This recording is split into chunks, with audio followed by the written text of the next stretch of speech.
sound recorder. Might have been what was ailing him. And with that, I would like to welcome you to episode 14 of Turning the Goldfields Green, the first in a two-part series on beginnings and endings. Our topic for today is about beginnings. Babies are tiny, sleeping, feeding and pooping machines. A friend of mine has just had one, and I was impressed to learn that they are using washable nappies, or diapers as they say in the US. It seemed to me that in choosing washables, you were signing up to a lot of work at a time when you were going to be exhausted and potentially overwhelmed. But I was chatting to Joan Webster when I was interviewing her about bushfire safety for episode 1, and realised that she probably did not have disposables available to her when she was a young mum. In fact, most parents, for the majority of human history, have not had disposables available to them.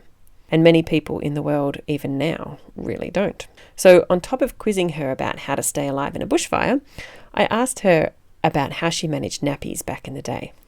Then I spoke to my friends whose baby was 1 month old, and they were right in the thick of it all, sounding tired but also still very positive about the choice to use washable nappies.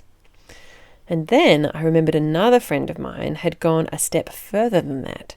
Several years ago, their child is 5 now, they had chosen to go nappy free. Stay tuned to hear what that is all about and how it worked out for them. But first, I would like to acknowledge that this program and all of the interviews on it were recorded on Dja country. I would like to acknowledge their elders past, present and emerging, and recognise that they too lived successfully for millennia on this land without any such thing as a disposable plastic-lined baby poo catcher. Salt. Salt of the earth. Salt. Salt. Salt.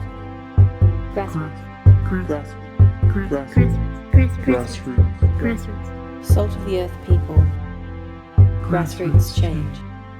Saltgrass. Listen to all episodes of Turning the Goldfields Green on saltgrass.podbean.com. If you haven't figured it out yet, this episode is all about faeces and urine. If you don't want to hear it, I will understand. This will probably be the last time we touch on the topic. We have now covered dog poo in episode 2 and washable human toilet paper and various water-based methods of cleaning up for adults, like the bidet and the tabot, in episode 10, called Coronavirus and Human Signs. So if you love the topic, do check out episodes 2 and 10 as well. But today we are going back to the beginning and looking at how we can be more sustainable at the start of our human lives. Firstly, let's hear from Joan Webster, a fire safety expert who also happens to have lived in a time when everyone used washable baby cloths and without the convenience of a washing machine. Go back 50 years and disposable nappies didn't exist. That's what I used for mine, yes, because my daughters are that age now. Yes, so we had terry toweling ones and gauze ones. So how did that work? Like, that was just the normal for how you dealt with babies and their waste? Oh, yes, and then you mostly didn't even have washing machines, you just had to, well, we had gully traps though, or you had your laundry trough, if you were lucky, and you just had to scrape it away and wash it and dry it and put it back on again and start again. 2 dozen terry towelings and 2 dozen gauze, that's what we used to have. So how did the terry toweling and the gauze work together? The gauze ones were more, if you use in the hot weather, yes. And they caught everything? Was there leakage? Oh, yes.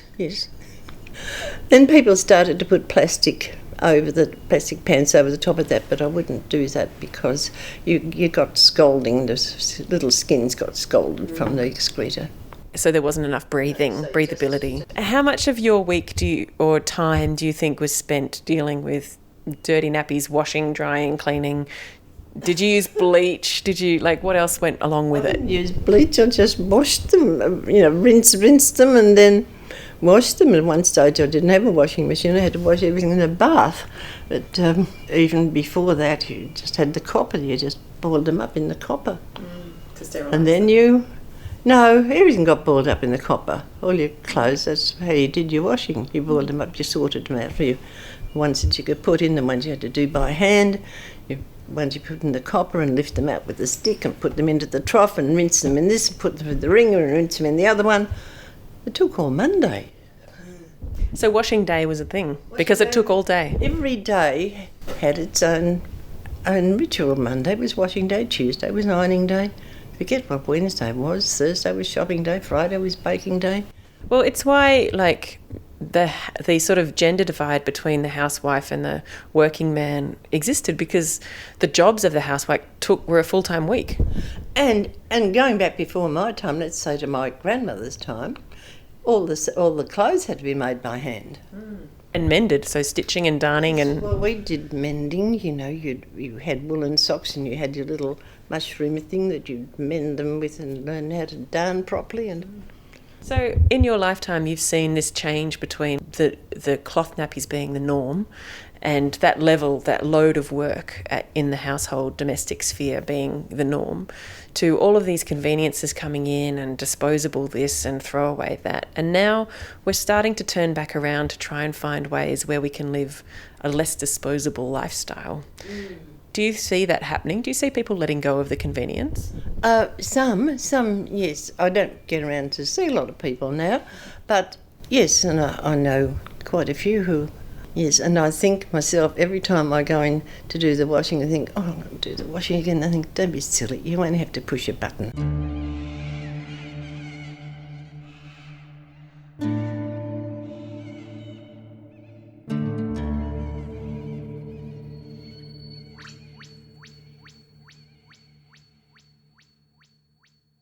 That was Joan Webster, Order of Australia recipient and person who hand-washed her children's nappies. Next up, let's have a chat with Mark and Alex. This interview was recorded in January when their baby was only a month old. They were in the thick of it all and still feeling very positive about their washable nappies and the workload associated with it. You want to come see? Are you going to record cloth nappy time? Just act as if I'm not here. Oh, but I wanted them to make commentaries. Now I'm confused. Well, I would have made commentaries about the intricacies of cloth nappies anyway, I would imagine. Yeah, you would. I generally do. They hold excrement very well, I find, especially if you do them up properly or you put extra padding in. They do hold pretty good. I don't know how long, like, when he wheezes till he starts disturbing him, but it's got that, like, special layer, doesn't it, love? Yeah, it's got a stay dry layer. Stay dry layer. It depends on the nappy, but yeah. Yeah, the stay dry ones, though, like, It's kind of like- goes it's underneath it or something. It's microfleece and it just goes straight through. Yeah. But it's easy, and we have a very easy system of, you know, just doing all that washing when we do it, and having bags around the house and special sections to put all the pre-wash, dirty washing stuff. Yeah, cool. Yeah, I don't think we need that bottle. Maybe later, but Alright then. maybe hold off on it for now. Well, they honestly look nicer than disposable nappies in terms of, like, they always have that sort of whitish, pale baby things going on them, whereas this is a nice strong red. And I'm sure you can get all sorts of cool fabrics. You can get heaps of different stuff. We got one with really specific types of like edible and crazy Mushrooms. yeah, exotic that was what I was mushrooms. just telling you about. It's pretty amazing, but I appreciate that they're in solid colours like that. I think I mainly appreciate that they're just kind of solid and they're really easy to use. We've got so many kinds, and they're all really easy to use. Most of them are clip-ins. Apparently they are known as a general rule to contain poo explosions more effectively than a disposable. So they're actually I'm not better. surprised by that, unless there's Yeah. like massive, huge disposables with crazy extra durability I don't know about, but it's not a realm we obviously looked in. We just wore a couple at the hospital once when we'd run out. How old is your baby? He's a month old tomorrow. That's pretty special. So he's still pretty little, and you've been using reusable nappies since he was born? Yeah, we popped the first one on him in the birthing suite. Like, yeah, I don't know, it was like an hour and a half or something after he was born. Yeah, we just didn't see any need to pop disposables on. So what made you decide to use cloth nappies or reusable nappies? Well, we generally try to be pretty environmentally conscious. You know, like we don't eat animal products. We try and be pretty zero waste. And the idea of lots of nappies going into landfill and the amount of nappies that babies go through is colossal. It really is. It's just incredible. The idea of, I mean, you know, like the disposables that I was in as a baby are still sitting in landfill now, and I'm, you know, nearly 30 years old, and they'll always be there. They'll be there long after I'm gone. So yeah, that was a big consideration for us. And also the cost. You know, people can easily spend 30, 40, 50 bucks, maybe even more, on nappies a week. Whereas, you know, we had an initial outlay of a few $100s. And it can be, as you know, you can go secondhand, you can go designer, brand new. You know, there's all kinds of levels to get into with reusable nappies. And so, yeah, cost and environment were the biggest factors for us. And were you worried about the work that would be involved with constant washing? Was that a concern? Not really, and it's probably because I'm a bit of a crazy researcher. I tend to do like just an intense amount of research into stuff before I try it. So I joined all of the groups on Facebook and read all the stuff online, and initially it was really overwhelming, but I was only about, I don't know, 12 weeks pregnant at the time, so I had a long time to figure out what I was doing. And, you know, by the time he was here, you know, I felt like I already had a really good handle on, you know, a wash routine. And really, it's like you just have to follow a routine, and it's a set routine that you figure out, and then it's a no-brainer. It's not like you have to worry about it every time. You just have a set routine and you make sure you stick to it, and, you know, it's really not as hard as people think it is. You've had an experience where you had to use disposables for a little while. Tell me how that was compared to your reusable experiences. Oh yeah, it was rubbish. Pardon the pun. We had an unexpected hospital stay where we ran out of cloth nappies and had to use some of the hospital disposables. And yeah, he went through about 6 of them in the course of 3 hours. You know, he leaked through them all, and they were just kind of annoying and crappy. And yeah, the amount that he used, it's like, oh my God, you know, like if we were using them full time, it would just be literally mountains of disposables. It seemed quite horrific, to be honest. I think it's really important here to recommend like certain resources for cloth nappies, because I think some people might go into it not knowing exactly what to do, and then they might run into problems with cleaning, and then they might be overwhelmed and give up. So absolutely, the website that is just like the pinnacle of nappy stuff for Australia is cleanclothnappies.com, and that has specific wash routines with detergents that have been tested specifically by the people who run the website. And, you know, they tell you exactly how many scoops you need to use and what temperature you need to use it at. And along with that, so it's cleanclothnappies.com, and then they also have a Facebook group where you know, anyone can ask any advice, and the admins are also the people who are on the website, and so they can actually give you a really specific, they can either help you with your routine, or they can give you a specific, you know, if you're having issues with nappy rash or issues with smells or stains or anything like that, then they'll be able to sort of doctor your routine and sort of figure out what you might be doing wrong. And it could be something as simple as just like how much detergent you're using, or you know, the loading in your washer, and it just makes it so much easier having resources like that. So I would highly recommend anyone who wants to get into reusable nappies to use that resource 100%. And you also use non-disposable cloths to clean, instead of using, you know, disposable wipes to clean him up while you're changing the nappy. You use cloths that you can clean. So what's that like? Oh yeah, that's probably like the more simple part of things. I just made them myself out of flannelette. It's quite absorbent. I just chuck them in with the nappies anyway. It probably doesn't need the same kind of routine, but they help bulk out the load anyway. So I know it's really simple. They're absorbent, and they don't block toilets and stuff. I mean, I guess they would if you flush them, but, you know, you reuse them, so they wouldn't block the toilet. You know what I mean? Yeah. And, I mean, really, when you think about it, you can probably use anything. You can use face towels, you can use dish towels or napkins, or really, you know, just like an old cut-up towel from the op shop. Yeah. Companies feel like they market these things to you like, you know, you have to have disposable wipes, or you have to have this, or you have to have that, and really you don't need all of that kind of stuff. You know, it can just be an old towel from the op shop that's been washed. Keep it simple. Really. I'm encouraged by you guys because I always thought about it as like, oh, I wouldn't want to deal with it, but you're dealing with it anyway. Yeah, You're dealing with it anyway when you change a nappy, be it disposable or reusable. You're dealing with it, so you might as well deal with it a little bit more and wash that thing. Yeah, rather than a bin full of like smelly disposables. As far as I'm concerned, especially early on, because obviously like there's extra effort involved in doing it, and we're pretty much washing all the time regularly and hanging stuff up. As much as there's so much effort, like, why the hell would you ever use disposables? It's disgusting. Like, it's honestly just a gross thing to think about. And, like, even, like, that's just one, like, the financial side, though, too. Like, the amount of actual, literal money you would save is, like... So, not only do you save so much money, but you're not absolutely, like, I don't know, just filling landfill with more and more and more and more nappies and cloths, too, Like, all those cloths, they obviously don't break down very well. So I think it's like really important that anyone do it. Really, it makes sense, and it used to just be the norm. And it's just like society goes that way, and companies want to make things disposable so they can sell more too, and then they like put it into society too. So everyone wants to do that, and it's everywhere, and it's like the norm to use disposables. Obviously, there's less washing, but it just doesn't feel like convenience to me.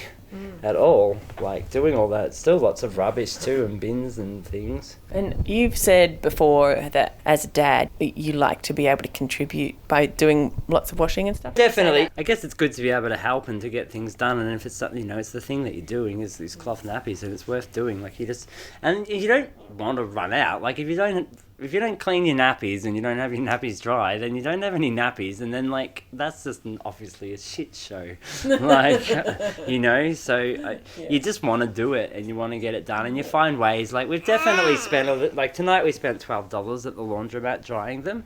But that's quite a lot more than normal. It got absolutely saturated on the line before, so it doesn't normally cost that much money to dry them. But normally we would do it in the sun, obviously. Like, being summer, it's like you can put them up, and in a couple hours later they're all ready to go. We don't use a dryer at the house, no. But there is a laundromat nearby, and we've used it now 3 times. And it's just because it's been rainy and wet and stuff like that. But you've used it 3 times, and you would do a load a day probably, and it's been at least 30 days. Yeah, exactly. Yeah, so we haven't had to go to the laundromat at all very much. And being summer, that makes a big difference. But even in winter, you're going to be clothes horsing, and you got the heaters on, and you do stuff like that. So I'm sure once winter comes around, we'll just be doing it that way. That'd be more of an indicator of what cloth nappies are like, in a way, I guess, is like doing it in winter when you're having to get them dry, and it takes longer and it's slower. Like, you can put them out and a few hours later they're ready. Cloth nappies do take a bit to dry because they need to be quite thick and padded, so but that's fine. There's just a system to it all, and it's really easy. Like, we just have everything in place, so it's just a healthy, easy, normal thing, and it makes me feel happy. I don't know, it just is nice. Just the way we do it, and I like it.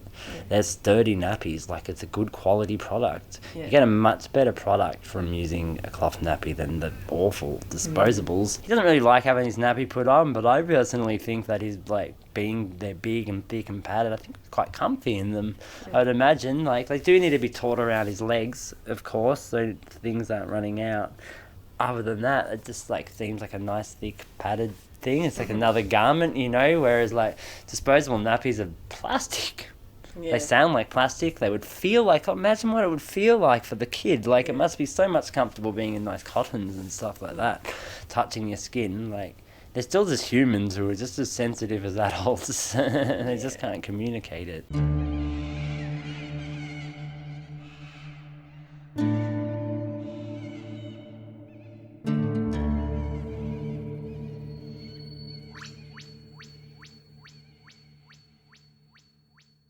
That was Alex and Mark discussing their choice to use washable nappies.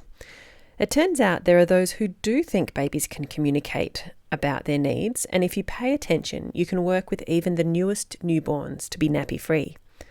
Nickie and Miles told me about this 5 years ago when they had a newborn. I'll admit that when I first heard they were doing it, honestly, I thought they were mad. But 5 years later, they have come out the other side, and after hearing them talk about it, I would seriously consider trying it. What made you guys think about going nappy-free? Basically, I was probably 6 months pregnant and I hadn't made a decision whether I was going to do cloth nappies, like those modern ones, or eco-friendly disposables. Most of my friends had done the cloth nappies, but from what I'd heard, most of them had used those for their first child and not their second. And the information and research I did showed that they're not actually that sustainable if you're only using them for one child. So I started to just get really in my head about it, going, you know, cloth disposable. Like I just couldn't decide. I was quite pregnant. I felt like I needed to make a decision. Yep. And then we were really into raw food at the time, and I happened to, through that network, find out about nappy free, and it just felt like there was this other choice that I didn't know existed, and I was quite fascinated. I think we both were. So, that's how we discovered it. And I think it was also pushed by not being very interested in becoming like one of those frantic parents at the back of their car with all their gear falling out of it because they've gone to the Babies R Us shop and just bought every little, you know, supposed baby appliance that you're meant to get. So we actually, for me, I went through a process of just thinking about, well, what do we want it to look like? You know, what do we want? What is a baby? What does it mean to be a baby? Really, literally. And that brought us both across a book called The Continuum Theorem by Joan Webster, and that looked at primarily, you know, like if you want a spoiler alert, she pretty much comes to the conclusion that most mental health problems that happen in the West are due to improper upbringing, and that means the way that infants are looked after and the way that they're treated. And the West seemed to have, from the early 1900s, decided to change the direction on how children are looked after and rely on men in white coats rather than women who breastfed, women who gave birth at home, women who had midwives, women who had the knowledge and the experience. Yeah. And now we're in an era where, breastfeeding is like a rebel cause, like I can't even believe we're having that conversation. Yeah.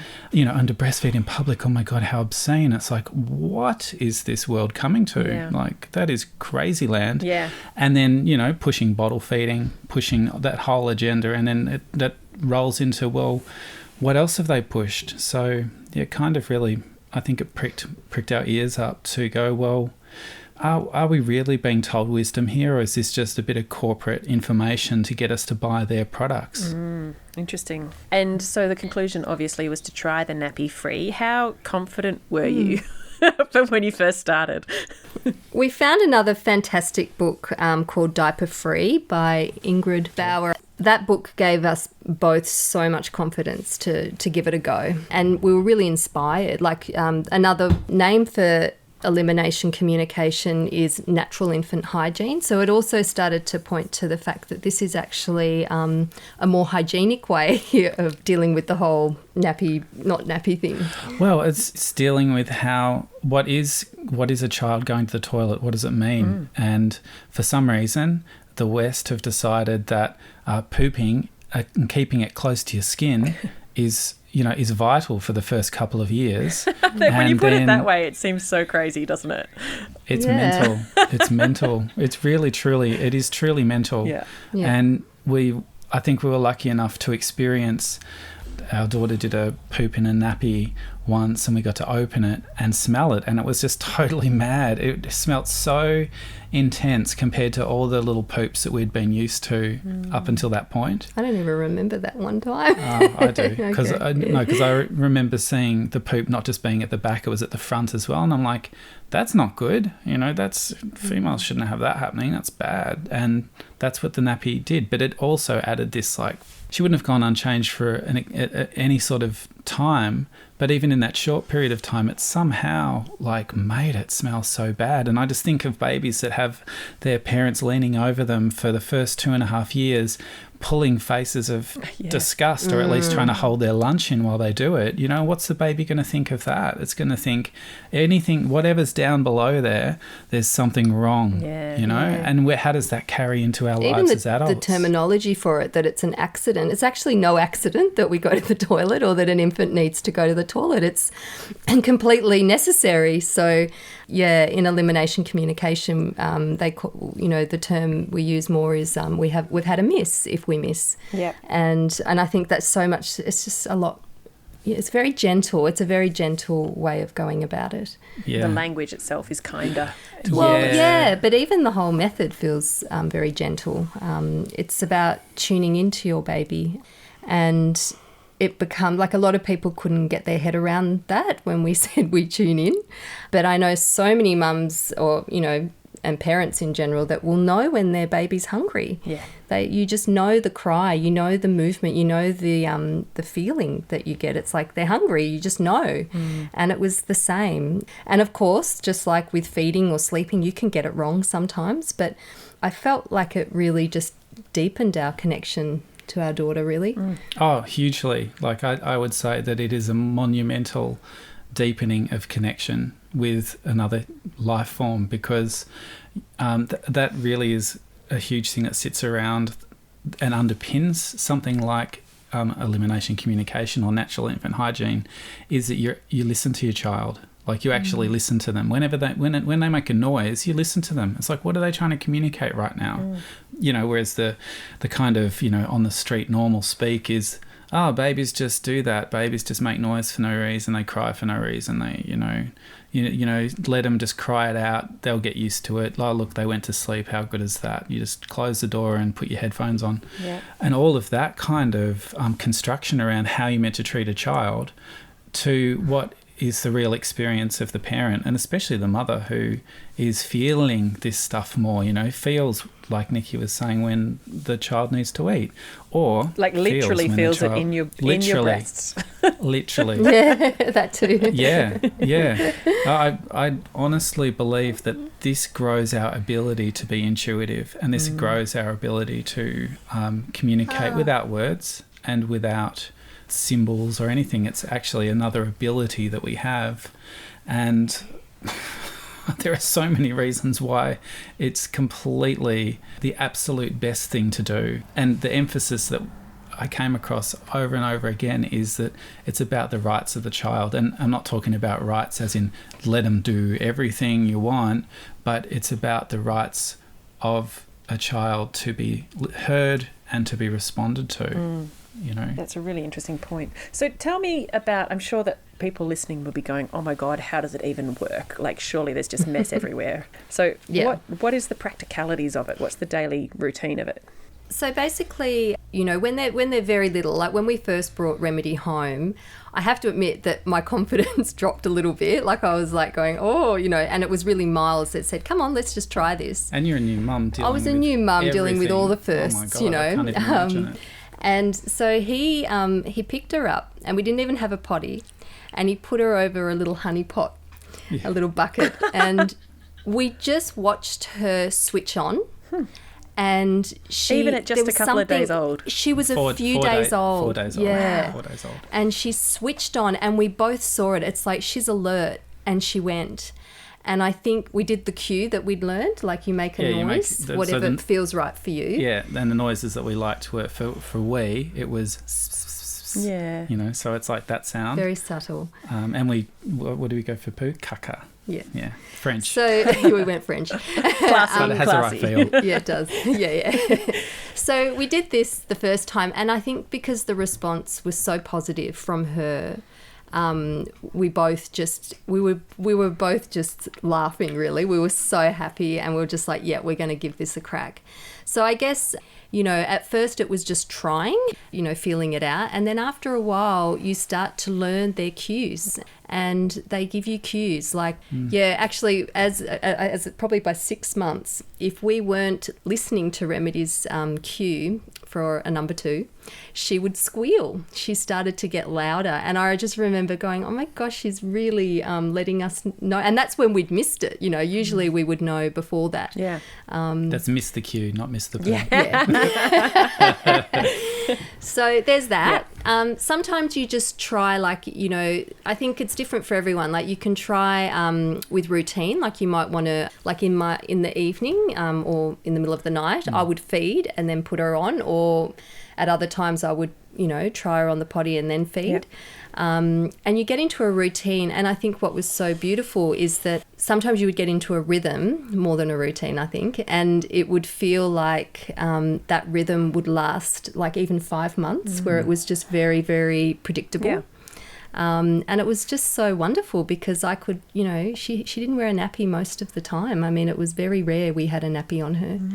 Yeah, or we'd put a nappy on to make other people feel comfortable, which was kind of lame in retrospect. Yeah. But, well, it made us feel comfortable. But you're out too, in sometimes. we're out in like the unknown land where people are just like, you know, they think it's preposterous that you haven't got a nappy on a child. Yeah, and people are very ready to judge parents for anything already. So, and that is one of the more extreme sort of parenting things to try. Yeah. But it's not. That's the thing.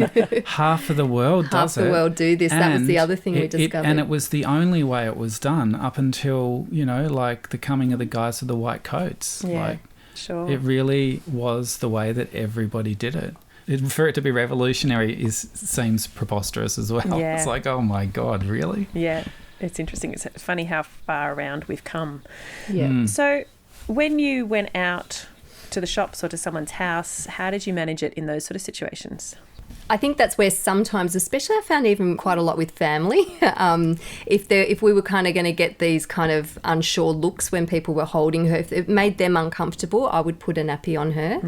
And I ended up, you know, just getting some of the eco disposable nappies, but we'd reuse them quite a few times because they didn't get soiled. So we were just reusing them. Until the Velcro the Velcro would usually give anymore. before we had to change it for any other reason. Wow, that's amazing. And then she didn't really like long car trips anyway, so I didn't really put the nappy on her in the car very much. We had, you know, like I had cloth nappies too that I would sometimes sit under her just in case. And we got a bit of peace of mind, got some little like, they're not training underwear, but they're just sort of like terry toweling underwear, but they're for kids who were meant to be 3 or 4 or something, you know, so if they had a little drip miss or something. We just found really small ones. But we found that we got them in the smallest size we could get. And we'd put her in those sometimes. So. But to give you an example of what it often looked like was if we were going somewhere, we'd usually at some point pull over on the side of the road, put her in a position that was comfortable for her and do a bushwee. And I think that sometimes we were marvelling at how we got to stop and just be in nature for a moment. It was actually a really pleasant little pit stop on the way. And we tried to pick somewhere nice. It wouldn't be like on the edge of the freeway with trucks going past. It'd be, let's find a nice pull-off area and find a nice gum tree or something. And, you know, she'd just do a wee, jump back in the car. Or sometimes we'd have to dig a little hole and she'd do a poo. We also had a little potty in the back of the car. Yeah. We'd kind of travel with that as well because it was just easier to, you know, for somebody's house to use the potty. But, you know, we'd hold her under her knees or under her legs behind the knees in like a swing position. Is that how you describe it? Yep. So you'd be supporting her and her back would be leaning against your chest and then you just hold her. So she'd be facing backwards on the toilet basically, you know. Her face would be facing towards the cistern and then she could just do a wee or a poo that way. And we would use toilets like that for her. Yeah, wow. Even when she was very little, we could at someone's house just use their toilet. That's amazing. So it was actually very convenient. Like I never felt like it was difficult really. And you know, there were a few misses, and I have to say, sometimes I did experience some embarrassment because I knew what I was doing was unusual. Yeah. But I had to remind myself that a lot of people will go through this when their child is 3 or 4, whenever they're potty training. So absolutely, I kind of gave myself a little bit of concession. It's like, you know, she's 6 months old. We had a miss, you know, whatever. But also people who use nappies, sometimes the poo goes everywhere and, you know, it's still a miss. Wow. Exactly. Yeah. Yes. Yeah. Well, that's all a miss. True. Yeah, because the cleanup is mega, you know, I imagine with nappies. Yeah. Whereas the cleanup is like a regular person who goes to the toilet. Like there's, you know, it's just a little wipe done, you know. And especially when they're very little. I mean, they're not having solid foods yet, so it doesn't smell. You know, it doesn't as much. smell like it's very different. Even the wee doesn't have that acrid smell that it gets when they get a little bit older, because they're eating much more solid food, but she breastfed till she was, 3 or 4 or something. And in terms of other people minding your child, have you been in a position where you don't need to have her in daycare or anything like that? Is that No, she's never been in daycare. It doesn't fit in with our philosophy of parenting, which comes from that continuum theorem kind of study in a way, which is that the child needs its connection to its parents. It's not about the parents helicoptering or being around all the time, but it's about the child needs to know that there is at least the mother there at a certain distance, and they can choose the distance that they move away. So that's what felt right for us. I don't judge other people that needed to, have their children in daycare, or, if there's grandparents involved. We didn't have them very close by, grandparents, but there were, was there anyone else that ever took her really to the toilet? I can't even remember. Oh, took her to the toilet? I think it was mainly just you. Just grandparents, I think. Yeah, maybe. Obviously, as she got older, she was very toilet independent quite early, so she would just sort of go herself, really. But you guys are obviously lucky enough to still be together while you're raising the kids, so there's 2 of you, and it sounds like, Nickie, you were more stay at home, and Miles was probably still out and about earning some money. Do you think it would work for other people in other situations? You mentioned earlier that sort of like the mother should be within a certain radius, but it wouldn't matter which parent it was, as long as that parental connection's there. Absolutely not. And I think the diaper-free book that I mentioned before really talks to that a lot. So basically, there's even, people with special needs that have done it for their children. A man in a wheelchair who was able to do it for his daughter. And I think that, if grandparents were involved, that they can get more involved and in that part of it. I don't think so. Obviously getting someone in daycare looking after your child to do it might be a stretch, but we were in a position where we were able to do it full time, but I understand for some people that's not possible. You could do it part-time or whatever, just tune in. Even if your child didn't have to wear a nappy overnight, I think that would be huge. To see a baby especially, be sleeping without a nappy on is just so special. You just realise how much their legs have to be apart all the time. Yeah, and the freedom of their body, because a nappy is a big chunk of wad to have between your legs. It's like, it's really, if you're trying to walk, or if you're crawling, or if you're, sleeping, it's a big, fat, chunky thing. And we've come to see it as kind of cute, that the babies have this waddle, but Remedy never had the waddle. She didn't have it. And I think once she put on a nappy for fun, and I saw how much it changed her walk. And I was like, oh, geez, that's significant. And in fact, a lot of people that we ended up sharing it with that were older admitted that when they were doing cloth nappies and had to wash them, they were more tuned into number 2s, because they were like, I don't want to have to wash it. So they would actually start to know when their child needed to go, rip the nappy off and put them on a potty. So we discovered that was more and more common. And that's a technique talked about in the book as well, which is use a cloth nappy without a cover if you're going to use any sort of nappy, so that you are aware of as soon as they go, because it's not about hiding it away. It's not about able to absorb 15 litres of wee and you never know, because you want to know, because you want to go, that noise they made, and then they weed. And then, so you're actually learning through the process of what we would see as mistakes as well. It's not a mistake. It's like, they prompted you and you didn't hear it, but they prompted you, and there it is, and that's okay. It's just a bit of wee, no worries, wipe it up, new cloth nappy on, and better luck nenext time. But if you can take that nappy off altogether, that's when you're really cooking with gas, because that's when there were times, because sometimes there's just times in your life where you're like, I need to just have a break, or we would put a cloth nappy on. If we were having lots of misses, it's just like, and usually the routine had changed. She might have been teething, or something had come up, or I was out of sorts and I just was having a lot of misses, and it gets difficult, and we'd just put the nappy back on. But eventually it's like, we've got to take this off, otherwise I don't know what's going on, So if you can take it off altogether, then that's the best case scenario. But if not, then, just work with what you can do. And I really recommend that book. diaper free. It's an awesome book. It's even got a good story in it about somebody being on a bus in Africa and watching how the women with newborns would get off the bus at a certain point, and they call it peeing. They'd pee their baby, so they'd hold the baby in the position, do the noise, the baby would go to the toilet, then they'd just get back on the bus with them. So even in challenging circumstances like that, where you're having to travel vast distances using public transport, and the mum's just there only with her child, that these so-called third world countries are able to manage it without their saris or whatever they're wearing getting covered in wee or poo, because they've been practicing it, and their parents would have practiced it, and it would have been practiced on them, and also their society expects it. They're like, oh yeah, there's the women with babies getting off the bus, they'll be back on in a minute. Absolutely. Yeah, absolutely. And they all do it. They all get off. I don't think it's even just newborns, just everyone gets off. Well, that's true. To relieve the children and or the babies, and then they all get back on, and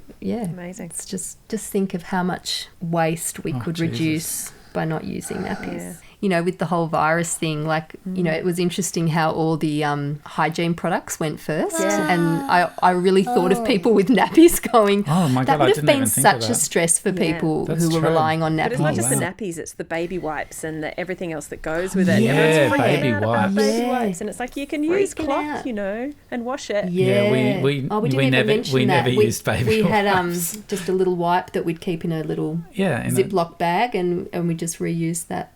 Yeah. Washed it off. When I say we reused it. And we'd have a few of them. But you know what I mean. It's like wipes. We never used wipes. Yeah, they stink too much. I know. I hate those fake scents. But those floral, fake, supposedly nice smells. Yeah. And how do you think it would play out if you had another baby?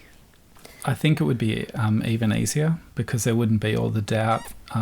We wouldn't have to, for a start, we wouldn't buy any nappies, and we wouldn't need to worry about it as much. I think every child's different too. I mean, I'm aware that with another child it could be more difficult. If it was a boy, it'd be a bit difficult. Yeah, they say if it's a boy, it can be more challenging. Well, you need a sheet over the top, so you don't get the fountain effect. Even that aside, I feel it's like anything. Like, obviously, if you have two children, you've got more work on your hands, but then you've got the confidence of already having done it once.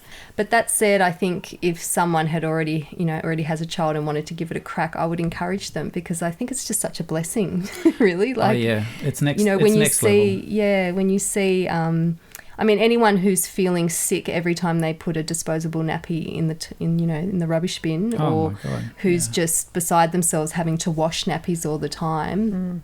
I just think, just give it a go, even if you don't even do it all the time. I just think it's, if you can just start to read that cue, it's so obvious once you know it. And the other thing is, I know that for a lot of people, nappies seem more convenient. It's like you get to change them when you're available. But at the same time, once you've got a really good connection and communication about the toilet, I could encourage our daughter to go before I went out, before we got in the car. It's like I'd just sort of go, let's just try now, and she would go, and then we didn't have to worry about it out and about. So, it worked both ways. The communication works both ways. And the advantage, I think, is absolutely, it's not measurable, because I think we'll discover, because Remedy's only 5.5 now, but as she gets older and older, I think we'll see other benefits that come from being available to have that level of communication with them, that they know that they're listened to. I think a lot of problems that children exhibit, and the cliches in our society, come from basically a way of parenting that everybody's doing, so nobody knows any different. So the cliches are true because everybody's kind of doing I don't want to say torturing their children or something like that, because it's not really about that, and it's not about judgment, but it is about looking at, where is the information coming from for what we're doing? Are 4-year-old training pants a great idea? Should we be extending the life of children in these kind of keep your poo and wee close to your body situations? Or, when do we take a breath and go, who thought of baby formula? Should we be feeding our baby formula? Should you be using nappies? Even down to what food should we feed? And all those things. And we know that in our society, so many things are being questioned now, from, is the government doing the right thing? Do they really care? Are they working for big business? And, there are huge questions that need to be asked. And some of the hugest questions, I think, are the smallest questions. How pure is our water, and are we looking after our children in the best possible way?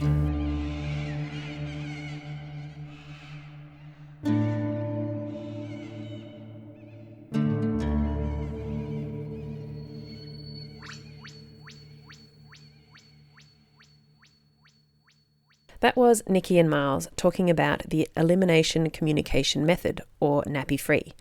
I had one last question for these two. Do you feel like your daughter has less of a need to make poo and wee jokes than other kids? No, not at all. Definitely not. Poo and wee jokes are there in the top 5, actually. I could say they're probably top 2 position. Yeah, no, that's a separate thing. There's yeah. Okay, fair enough. Salt of the earth. Salt. Grassroots. Salt of the earth people. Grassroots change. Saltgrass. Listen to all episodes of Turning the Goldfields Green on saltgrass.podbean.com. My name is Alison Hanley, and I have been your host today. I hope you've enjoyed the episode. This has been part 1 of a mini-series about beginnings and endings. Tune in next week for part 2, which is all about endings. I'll be talking to a local funeral home about sustainable funerals, and also to an artist who has, as a major artwork, created and decorated her own shroud for future use. If you're interested in any of the books, articles or websites mentioned in the show, you can find links to them in the episode description at saltgrass.podbean.com. You can follow us on Facebook or subscribe to our emailing list to get reminders and updates about the show. Email us at saltgrasspodcast@gmail.com.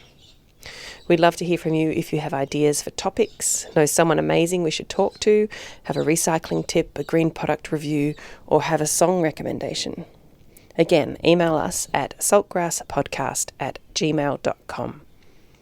This program was made possible with support from the Community Broadcasting Foundation. Find out more at cbf.org.au.